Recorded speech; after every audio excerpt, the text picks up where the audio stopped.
بسم اللہ الرحمن الرحیم۔ اللہ کے نام سے شروع جو نہایت مہربان رحم والا۔ محترمہ آسیہ محمد سلیمان جوناگڑھی، جو کہ ابن کثیر کے مترجم محمد جوناگڑھی کی پوتی ہیں، جن کا مدرسہ دارا سیاہ مکہ مکرمہ میں ہے، عرصہ دراز سے درس و تدریس کے شعبہ سے وابستہ ہے۔ ان کی یہ تقریر ملاحظہ فرمائیں۔ السلام علیکم ورحمۃ اللہ وبرکاتہ۔ الحمد للہ وکفی وسلام علی عباده الذین اصطفی۔ اعوذ باللہ من الشیطان الرجیم۔ ربنا وابعث فیہم رسولا منہم یتلو علیہم آیاتک وَيُعَلِّمُهُمُ الْكِتَابَ وَالْحِكْمَةَ وَيُزَكِّيهِمْ إِنَّكَ أَنْتَ الْعَزِيزُ الْحَكِيمُ۔ الحمدللہ، جیسا کہ آپ سب کو معلوم ہے، ربیع الاول کا چاند، ربیع الاول کا مہینہ شروع ہو چکا ہے۔ اس لیے میں چاہتی ہوں کہ اس مہینے میں جو کچھ ہوتا ہے اسی کے بارے میں آپ کے سامنے کچھ گزارشات پیش کروں۔ یاد رکھیے، ربیع الاول کا مہینہ وہ مبارک مہینہ ہے جس میں ہمارے نبی صلی اللہ علیہ وآلہ وسلم کی ولادت باسعادت ہوئی ہے، اور دنیا کا شاید ہی کوئی ایسا انسان ہو جو اس بات سے بے بہرہ ہو۔ اس لیے ہر سال جب بھی یہ مہینہ آتا ہے تو خطیب اور واعظ اپنی تقریروں میں نبی پاک صلی اللہ علیہ وآلہ وسلم کی ولادت باسعادت کے واقعات بیان کرتے ہیں، اور آپ کے یوم ولادت کو بڑی ہی دھوم دھام سے مناتے ہیں۔ شہر شہر، قریہ قریہ سیرت پاک کے جلسے منعقد کیے جاتے ہیں۔ ویسے تو آپ کی سیرت پاک کو ہر وقت بیان کیا جاتا ہے، مگر ان دنوں میں خصوصاً اس بات کا اہتمام ہوتا ہے کیونکہ یہ مہینہ آپ کی ذات گرامی سے ایک خاص مناسبت رکھتا ہے۔ میں بھی چاہتی ہوں کہ آپ کی نبی صلی اللہ علیہ وسلم کی ولادت باسعادت کو بیان کروں تاکہ میرا نام بھی محبان رسول کی لسٹ میں درج ہو جائے۔ میرے اس بیان کو یوں سمجھ لیجئے جیسے یوسف علیہ السلام کو خریدنے کے لیے ایک عورت مصر کے بازار میں اٹی لے کر چلی گئی تھی۔ آپ کہیں گے اٹی کیا چیز ہے؟ اٹی ایک بہت معمولی سی چیز ہے جس کو پہلے کے لوگ جو ہیں وہ چرخے وغیرہ میں استعمال کیا کرتے تھے، اور جس کو پنجابی حضرات جو ہیں وہ اچھی طرح سے جانتے ہیں کہ وہ کیا چیز ہے۔ تو وہ عورت جو تھی مصر کے بازار میں اٹی لے کر چلی گئی تھی۔ لوگوں نے کہا، اماں تو کیا لینے آئی ہے؟ کہنے لگی، یوسف کو خریدنے کے لیے آئی ہوں۔ لوگ کہنے لگے، اماں تیرا دماغ تو خراب نہیں ہے؟ لوگ تو ہیرے جواہرات لے کر یوسف علیہ السلام کو خریدنے کے لیے آئے ہیں، اور ایک تو یہ معمولی سی چیز اٹی لے کر آ گئی ہے۔ تیری اس معمولی چیز کی یوسف علیہ السلام کے مقابلے میں کیا حیثیت ہے؟ کہنے لگی، ٹھیک ہے، میں اس معمولی سی چیز سے یوسف علیہ السلام کو خرید تو نہیں سکتی، مگر میرا نام خریدان یوسف میں تو لکھا ہی جائے گا، اور میں اسی کو ہی اپنے لیے باعث سعادت سمجھوں گی۔ آج میں بھی اپنی اس تقریر کو اس اٹی کے ساتھ ہی، اس معمولی چیز کے ساتھ ہی تشبیہ دیتی ہوں تاکہ میرا نام بھی آپ کے محبان کی فہرست میں درج ہو جائے اور میری نجات کا ذریعہ بن جائے۔ ویسے بھی میری خواہش ہے، منشا یہی ہے میری اس قیل و قال کی، منشا یہی ہے میری اس قیل و قال کی کہ کرتی رہوں ثنا میں تیرے اخلاق و جمال کی۔ یہ آیت سب سے پہلے جو میں نے آپ سب کے سامنے تلاوت کی ہے، یہ ابراہیم علیہ السلام کی دعا ہے جب بیت اللہ شریف بنایا تو کہنے لگے یا اللہ میں نے تیرے حکم کے مطابق تیرا گھر بنا دیا ہے، اب اس کو آباد کرنے کے لیے ربنا وابعث فیہم رسولا منہم، تو ان میں ایسا رسول بھیج جو انہی میں سے ہو۔ دیکھ لیجئے دعا کرنے والا کون ہے اور کس جگہ کھڑے ہو کر دعا کر رہے ہیں اور کس کے لیے دعا کر رہے ہیں۔ دعا کرنے والے حضرت ابراہیم خلیل اللہ ہیں، آمین کہنے والے اسماعیل ذبیح اللہ ہیں، اور جس جگہ کھڑے ہو کر دعا کر رہے ہیں وہ بیت اللہ ہے، اور جس کے لیے دعا کر رہے ہیں وہ محمد الرسول اللہ صلی اللہ علیہ وسلم ہیں۔ دعا کرنے والا بھی بے مثال، آمین کہنے والا بھی بے مثال، اور جس جگہ دعا کی جا رہی ہے وہ جگہ بھی بے مثال، اور جس کے لیے کی جا رہی ہے وہ بھی بے مثال۔ ابراہیم علیہ السلام دعا کرتے ہیں ربنا وابعث فیہم رسولا منہم یتلو علیہم آیاتک ویعلمہم الکتاب والحکمت ویزکیہم۔ یا اللہ تیرا گھر میں نے بنا دیا ہے جس کا مقابلہ دنیا کی کوئی عمارت بھی نہیں کر سکتی، اب اس گھر میں خطبہ دینے کے لیے خطیب بھی وہ بھیجنا جس کا مقابلہ دنیا کا کوئی خطیب ہی نہ کر سکے۔ اصول بھی ہے کہ جتنی بہترین مسجد ہوتی ہے اس کے لیے اتنے ہی بہترین خطیب کی ضرورت ہوتی ہے۔ یا اللہ خطیب وہ بھیجنا جو ان کے سامنے آ کر تیری آیات کی تلاوت کرے، ایسا خطیب مت بھیجنا جو قصے کہانیاں اور افسانے سنا کر وقت ضائع کرنے والا ہو۔ چنانچہ ابراہیم علیہ السلام کی دعا کو اللہ تعالیٰ نے شرف قبولیت بخشتے ہوئے اسی مہینے کی 9 تاریخ کو طلوع آفتاب سے قبل مکہ مکرمہ میں نبی علیہ السلام کو پیدا فرما دیا۔ وہ تاریخ ولادت میں مؤرخین کا اختلاف ہے، مگر سوموار کے دن پر پیر کے دن پر سب کا اتفاق ہے کہ آپ پیر کے دن پیدا ہوئے تھے۔ حساب لگانے سے پیر کا دن 9 ربیع الاول کے علاوہ کسی دوسری تاریخ کے ساتھ مطابقت نہیں رکھتا، اس لیے لا محالہ آپ کی صحیح تاریخ پیدائش 9 ربیع الاول ہی ہو سکتی ہے۔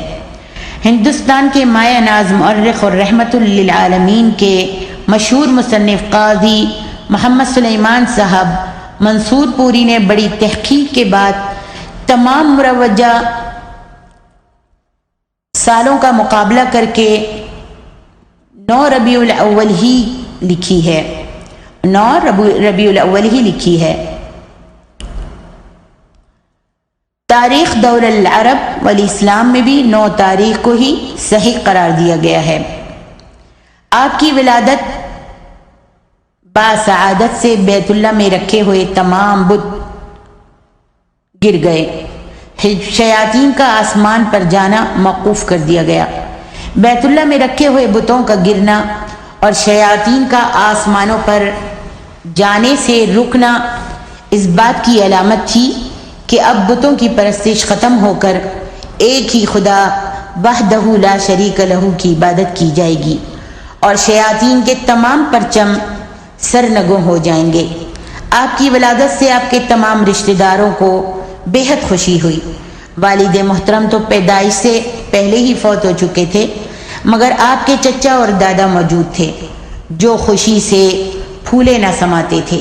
آپ کے چچا ابو لہب کو جب اس کی لونڈی صوبیہ نے ولادت کی خبر سنائی تو اس نے خوشی میں لونڈی کو آزاد کر دیا۔ دادا سردار عبد المطلب نے خبر سنی تو فوراً گھر آئے اور آپ کو اٹھا کر بیت اللہ شریف میں لے گئے، کیونکہ وہ پہلے ہی یہ دعا کیا کرتے تھے۔ ان کی دعا یہ تھی کہ الہی نعمت موعود مل جائے، دعا یہ تھی کہ الہی نعمت موعود مل جائے، بنی ہاشم کا مرجھایا ہوا گلزار کھل جائے، بنی ہاشم کا مرجھایا ہوا گلزار کھل جائے۔ انہوں نے اٹھایا اور آپ کو طواف کروایا، اور دعا کر کے واپس آئے۔ پھر 7ویں روز عقیقہ بھی کیا اور تمام برادری کو دعوت دی۔ دعوت کھا کر لوگوں نے پوچھا کہ بچے کا نام کیا رکھا ہے؟ تو دادا جان نے کہا کہ میں نے اپنے بچے کا نام، اپنے پوتے کا نام محمد رکھا ہے۔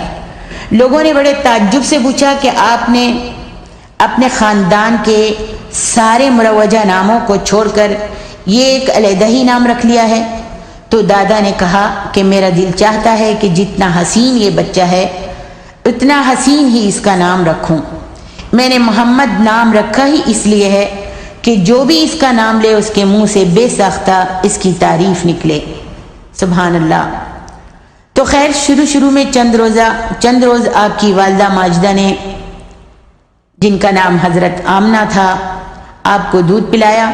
پھر عرب کے دستور کے مطابق آپ کو دودھ پلانے کے لیے ایک دائی حلیمہ سعدیہ کے سپرد کر دیا گیا۔ حلیمہ سعدیہ کا بیان ہے کہ آپ کو یتیم سمجھ کر جب کسی دائی نے نہ لیا تو اس واسطے کہ اس سے ہمیں کوئی فائدہ نہیں پہنچے گا، تو میرے ذہن میں بھی یہی خیال آیا۔ سب دائیاں کہنے لگیں کہ یہ غریب ماں کا بیٹا ہے اور غریب ہے تو اس سے ہمیں کوئی فائدہ نہیں پہنچے گا۔ کہتی ہیں کہ میرے ذہن میں بھی یہ خیال آیا، میں نے اپنے خاوند سے مشورہ کیا تو انہوں نے کہا حلیمہ اسی بچے کو لے لو، شاید یہی بچہ ہمارے لیے بہتر ثابت ہو۔ کہتی ہیں میں نے آپ کو گود میں اٹھا لیا۔ میں غریب عورت تھی اور میری سواری بھی کمزور تھی، جو کہ سفر میں دوسری سواریوں سے پیچھے رہ جایا کرتی تھی، مگر جب میں آپ کو اٹھا کر سواری پر سوار ہوئی تو اس میں برق جیسی تیزی پیدا ہو گئی اور وہ سب سواریوں سے آگے نکل گئی۔ میں نے فوراً سمجھ لیا کہ واقعی یہ بچہ صاحب اقبال ہوگا۔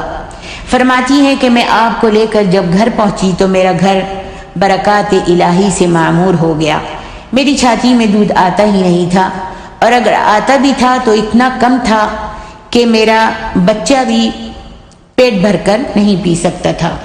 بھوک کی وجہ سے رات کو روتا رہتا تھا، نہ سوتا تھا اور نہ ہی سونے دیتا تھا، مگر جب میں نے اپنا دودھ آپ کے منہ مبارک میں پلانے کے لیے ڈالا تو میرے پستان جو تھے وہ دودھ سے بھر گئے، جس سے میرے بچے نے بھی پیٹ بھر کر دودھ پی لیا اور بڑے مزے سے ساری رات آرام کی نیند سویا رہا۔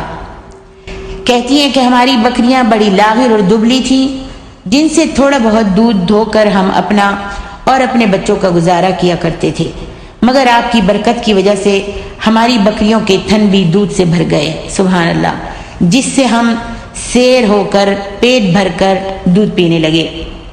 میری محترم ماں اور عزیز بہنوں، نبی پاک صلی اللہ علیہ وآلہ وسلم کی ولادت باسعادت دنیا و ما فیہا میں برکات الہی کا نزول تھا۔ کائنات کو شرک و کفر کی نجاست سے پاک کرنے کے لیے اللہ تعالیٰ نے یہ ایک عظیم احسان فرمایا تھا، اور آپ کا اس دنیا میں تشریف لانا ہی صرف اس مقصد کے لیے تھا کہ لوگ ایک خدائے وحدہ لا شریک لہ کی عبادت کر سکیں۔ مگر کتنے افسوس کی بات ہے کہ جس مقصد کے لیے آپ تشریف لائے تھے اس کو تو ہم نے فراموش کر دیا ہے، اور اپنی طرف سے رائج کردہ کئی قسم کی بدعات کو فروغ دے دیا ہے۔ مثلا جب ماہ ربیع الاول آئے تو خوب دھوم دھام سے عید میلاد النبی کے جشن منائے جائیں، گلیوں محلوں میں رنگ برنگ کی جھنڈیاں لگا کر راستوں کو سجایا جائے، بسوں، ٹریکٹروں، ٹرالیوں، اسکوٹروں، ٹانگوں، بیل اور گدھا گاڑیوں پر سوار ہو کر لاؤڈ اسپیکر میں بڑے زور و شور سے مختلف قسم کے نعرے لگائے جائیں، دکانوں پر ریکارڈنگ کی جائے اور تاثر یہ دیا جائے کہ ہم جشن عید میلاد النبی منا رہے ہیں۔ اور اگر کوئی شخص ان بدعات کی تردید کرتا ہے تو اس کے متعلق کہا جاتا ہے کہ ان کو آپ کی ولادت کی خوشی نہیں ہے۔ سبحان اللہ، کتنی حیرانگی کی بات ہے نا کہ بدعات کو فروغ دینے والا تو عاشق رسول کہلواتا ہے، اور سنت پر عمل کرنے کی ترغیب دینے والے کو گستاخ رسول کہا جاتا ہے۔ آج میں پوچھتی ہوں کہ آپ کے یوم ولادت کی خوشی میں جلوس نکالنا، یہ ہم سب کو کس نے بتایا ہے؟ کیا ہمارے اسلاف میں سے کسی نے اس طرح محبت کا اظہار کیا ہے جیسے آج کیا جاتا ہے؟ یہ عید میلاد النبی صلی اللہ علیہ وسلم، نبی صلی اللہ علیہ وسلم نے نبی صلی اللہ علیہ وسلم نے یہ عید میلاد النبی اپنی 13 سالہ زندگی، مکی زندگی یا 10 سالہ مدنی زندگی میں منائی ہے، یا آپ نے اپنے صحابہ کو اس کو منانے کا حکم دیا ہے؟ کیا آپ نے یا آپ کے صحابہ نے اس تاریخ کو اس قسم کی خوشی کا اظہار کیا ہے؟ کیا خلفائے راشدین میں سے ابو بکر صدیق رضی اللہ عنہ نے اپنے 2 سالہ دور خلافت میں، یا فاروق اعظم نے اپنے 10 سالہ دور خلافت میں، یا عثمان غنی رضی اللہ تعالی عنہ نے اپنے 12 سالہ دور خلافت میں، یا علی رضی اللہ عنہ نے اپنے 6 سالہ دور خلافت میں یہ دن منایا ہے، یا اس طرح محبت کا اظہار کیا ہے جیسے ہم کرتے ہیں؟ کیا ان کی زندگی میں یہ دن نہیں آیا تھا؟ کیا ان کو نبی علیہ الصلاۃ والسلام سے محبت نہیں تھی؟ کیا تابعین عظام جن کا دور سن 110 ہجری سے شروع ہو کر 180 تک رہا ہے، ان کی زندگی میں یہ دن نہیں آیا تھا؟ اگر آیا تھا تو انہوں نے جشن میلاد النبی کو کیوں نہیں منایا؟ کیا تبع تابعین جن کا دور 180 ہجری سے لے کر 220 تک رہا ہے، ان کی زندگی میں یہ دن نہیں آیا؟ اگر آیا ہے تو انہوں نے یہ دن کیوں نہیں منایا؟ کیا ائمہ اربعہ میں سے امام ابو حنیفہ نے اپنی 70 سالہ زندگی میں، امام شافعی نے اپنی 54 سالہ زندگی میں، امام مالک نے اپنی 89 سالہ زندگی میں، امام احمد بن حنبل نے اپنی 77 سالہ زندگی میں 12 ربیع الاول کا دن منایا ہے، یا کسی کو منانے کا حکم دیا ہے؟ محدثین عظام جنہوں نے اپنی پوری زندگیاں نبی صلی اللہ علیہ وسلم کے فرامین جمع کرنے میں صرف کر دی، انہوں نے آپ کا یوم ولادت نہیں منایا تو کیوں؟ شیخ عبد القادر جیلانی جن کے نام کی 11ویں دینا باعث نجات سمجھا جاتا ہے، انہوں نے اپنی 91 سالہ زندگی میں یہ دن کیوں نہیں منایا؟ کیا صحابہ کرام، تبع تابعین، ائمہ اعظام، محدثین کرام کو نبی صلی اللہ علیہ وسلم سے زیادہ محبت تھی یا ہم کو ہے؟ اگر واقعی ان کو زیادہ محبت تھی تو انہوں نے پھر اس دن کیوں خوشی کا مظاہرہ نہیں کیا؟ تحقیق کرنے سے یہ بات روز روشن کی طرح واضح ہو جاتی ہے کہ جو کام ہم محبت رسول کے اظہار کے لیے کرتے ہیں، خیر القرون میں ایسا اظہار محبت کسی نے نہیں کیا۔ اگر جلوس نکالنے اور جشن منانے واقعی نیکی ہوتے تو وہ ضرور ایسا نیک کام کرتے۔ جب انہوں نے یہ کام نہیں کیا تو پھر اسے نیکی کہنا کہاں تک درست ہے؟ تاریخ کی کتابیں اٹھا کر دیکھیے تو معلوم ہوتا ہے کہ نبی صلی اللہ علیہ وسلم سے 600 سال بعد تک عید میلاد کا نام تک نہیں تھا، عید میلاد کا نام تک نہیں ملتا۔ 7ویں صدی ہجری کے شروع میں ایک دنیا دار بادشاہ المعدم مظفر الدین اربل نے اس کی ابتدا کی۔ ماہ سفر میں وہ اس کی تیاریاں شروع کر دیتا، گانے والوں کو جمع کر کے آلات لہو العاب کے ذریعے گانے سنتا اور رقص و سرور کی محفلیں منعقد کرواتا۔ پھر ایام ولادت سے 2 دن قبل اونٹ، گائیں اور بکریاں ذبح کر کے مختلف قسم کے کھانے پکا کر اہل مجلس میں تقسیم کرتا تھا۔ دیکھیے حوالہ تاریخ ابن خلکان۔ آپ کی تاریخ ولادت میں کافی اختلاف ہے، کسی نے 9 ربیع الاول، کسی نے 10 اور کسی نے 12 لکھی ہے۔ یہاں تک کہ حضرت شیخ عبد القادر جیلانی رحمہ اللہ نے اپنی کتاب غنیت الطالبین میں 10 محرم لکھی ہے، مگر اصل تاریخ 9 ربیع الاول ہی ہے۔ حوالہ تاریخ اسلام۔ رحمت للعالمین از قاضی محمد سلیمان صاحب منسود پوری بھی یہی کہتے ہیں اور اکبر شاہ نجیب تاریخ دول العرب والعجم میں یہی فرماتے ہیں۔ آپ کا یوم وفات 12 ربیع الاول ہے۔ مولانا احمد رضا خان صاحب بریلوی نے بھی ملفوظات میں تاریخ وفات 12 ربیع الاول لکھا ہے۔ آپ کے یوم وفات پر اندھا دھند خوشیاں منانا، دکانوں اور گھروں کو رنگ برنگ جھنڈیوں سے آراستہ کرنا، جشن عید میلاد النبی کے جلوس نکالنا، کیا یہ محبت کی نشانی ہے یا کچھ اور ہے؟ پتہ نہیں چلتا کہ یہ کیا ہے۔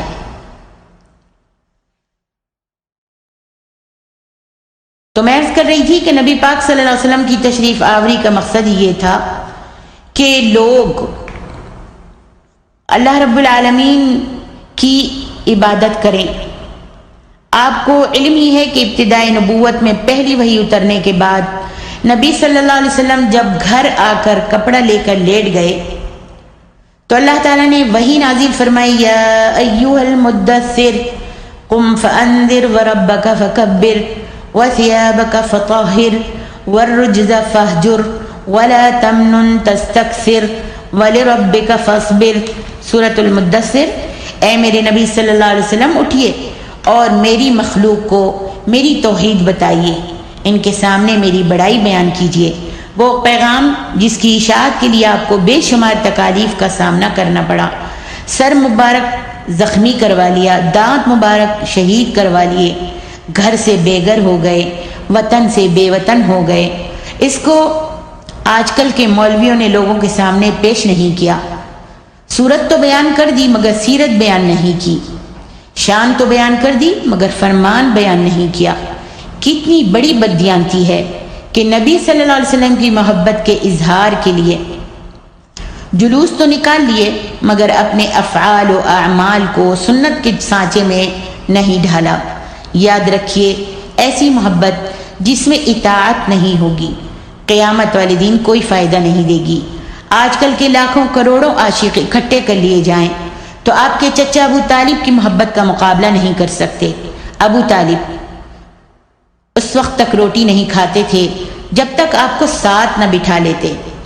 آپ نے ان کے سامنے جب دعوت خداوندی پیش کی تو باوجود اعتراف کہ اس نے اس کو قبول نہیں کیا اور کہنے لگا، لولا الملامت او حذار مثبتی لوجدتنی سمحا بذاک مبینا دعوتنی وعرفت انک ناصحی ولقد صدقت وثم كنت امینا وَلَقَدْ صَدَقْتُ وَثَمَّ كُنْتُ أَمِينًا وَلَقَدْ عَلِمْتُ بِأَنَّ دِينَ مُحَمَّدٍ مِّن خَيْرِ أَدْيَانِ الْبَرِيَّةِ دِينًا۔ کہتا ہے کہ اے میرے بیٹے، میں سمجھتا ہوں کہ تیرا دین سب دینوں سے بہتر ہے، اور میں یہ بھی سمجھتا ہوں کہ تیرا مجھ کو اسلام کی دعوت دینا یہ بھی میرے لیے بہت بہتر ہے، مگر لولا الملامت او حذار مثبت لوجدتنی سمحا بذاک مبینا۔ اگر مجھے ملامت کا ڈر نہ ہوتا، اگر مجھے یہ ڈر نہ ہوتا کہ میری قوم مجھ کو برا بھلا کہے گی کہ پوری زندگی تو محمد کا ساتھ دیتا رہا زندگی میں اور مرتے وقت اسلام لے کر ہی مرا۔ کہا کہ اگر مجھے اس ناک کا، اس ملامت کا ڈر نہ ہوتا تو میں ضرور تجھ پر ایمان لے آتا اور تیرے دین کو اختیار کر لیتا۔ چنانچہ کفر کی حالت ہی میں فوت ہو گیا۔ صحابہ کرام رضی اللہ عنہم نے سوال کیا، یا رسول اللہ صلی اللہ علیہ وآلہ وسلم، کیا آپ کا چچا ابو طالب آپ سے محبت کرنے کے بدلے جہنم سے بچ جائے گا؟ تو آپ نے فرمایا، ان اہون اہل النار عذابا ابو طالب وهو منتعل بنعلین من نار یغلی منها دماغه۔ مسلم شریف کہ اہل جہنم میں سے سب سے ہلکا عذاب میرے چچا ابو طالب کو ہوگا، اس کو دوزخ میں آگ کے جوتے پہنائے جائیں گے، اللہم احفظنا، جس سے اس کا دماغ کھولے گا۔ اللہ اکبر کبیرہ۔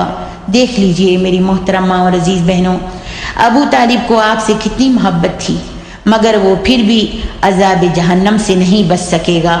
وہ اس لیے کہ اس نے محبت تو کی تھی مگر اطاعت نہیں کی تھی۔ اطاعت کے بغیر صرف محبت کرنے والا بے شک حقیقی چچا ہی کیوں نہ ہو، وہ بھی عذاب خداوندی سے نہیں بچ سکتا۔ تو بتائیے ہماری کیا حیثیت ہے؟ میں تو کہتی ہوں کہ لوگوں، لو کان حبک صادقا لاطعتہ، لو کان حبک صادقا لاطعتہ لان المحب لمن یحب مطاع۔ اگر نبی پاک صلی اللہ علیہ وسلم سے محبت ہے تو پھر آپ کی اطاعت بھی کیجیے۔ صرف جشن عید میلاد النبی کے جلوس نکالنے سے یا نعرے لگانے سے یا انگوٹھے چوم کر آنکھوں پر لگانے سے کام نہیں بنے گا، بلکہ دیکھنا یہ پڑے گا کہ جو کچھ بھی ہم کر رہے ہیں یہ نبی صلی اللہ علیہ وآلہ وسلم کی سنت ہے کہ نہیں۔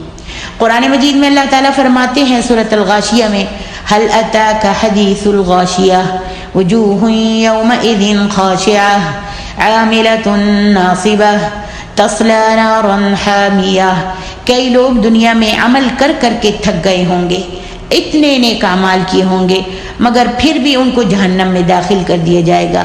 وہ اس لیے کہ یہ لوگ عمل تو کرتے تھے مگر ان کے عمل جو تھے سنت کے مطابق نہیں تھے۔ دیکھیے، کیا آپ کو معلوم ہے کہ 12 ربیع الاول کو مدینہ منورہ میں کیا کوحرام برپا تھا؟ 12 ربیع الاول کو مدینہ منورہ میں کیا مصیبت آئی ہوئی تھی؟ صحابہ کرام بیان کرتے ہیں، فلما کان اليوم الذي مات فيه اظلم منها كل شيء، کہ آپ کی وفات کے دن ہر چیز تاریک ہو گئی۔ حضرت انس فرماتے ہیں، وما رأيت يوما كان اقبح ولا اظلم من يوم مات فيه رسول اللہ صلی اللہ علیہ وسلم، کہ میں نے اتنا تاریک اور قبیح دن، برا دن کبھی نہیں دیکھا جتنا کہ نبی صلی اللہ علیہ وسلم کی وفات کا دن تھا۔ ابو بکر صدیق کی آنکھوں سے آنسو جاری ہیں، عمر فاروق جیسے بہادر اپنے حواس کھو بیٹھے ہیں۔ جیسا کہ ہم نے کہا کہ یوم وفات 12 ربیع الاول ہے، اور مولانا احمد رضا خان صاحب بریلوی نے بھی اپنی ملفوظات میں تاریخ وفات 12 ربیع الاول لکھی ہے۔ عمر فاروق جیسے بہادر اپنے حواس کھو بیٹھے، حضرت ابو بکر صدیق کی آنکھوں سے آنسو جاری ہیں۔ عمر فاروق جیسے بہادر اپنے ہوش و حواس کھو بیٹھے، عثمان غنی اور علی المرتضی پریشان و مضطرب ہیں۔ ازواج مطہرات کی دنیا اندھیر ہو گئی ہے، اور آپ کی لخت جگر بیٹی، آپ کی آنکھوں کی ٹھنڈک بیٹی حضرت فاطمۃ الزہرا کہتی ہیں، صبت علی مصائب لو انہا، صبت علی مصائب لو انہا صبت علی الایام سرنا لیالیا۔ ابا جی کی وفات کا صدمہ جو مجھے پہنچا ہے، اگر یہ صدمہ روشن دنوں پر ڈال دیا جائے، صبح کے اجالے میں ڈال دیا جائے تو وہ راتوں میں تبدیل ہو جائیں۔ 12 ربیع الاول کو مدینہ منورہ میں تو قیامت برپا تھی، اور ہم اس دن خوشیاں منا رہے ہوتے ہیں۔ اگر جشن عید میلاد النبی منانا نیکی کا کام ہوتا تو صحابہ کرام اس کو ضرور مناتے۔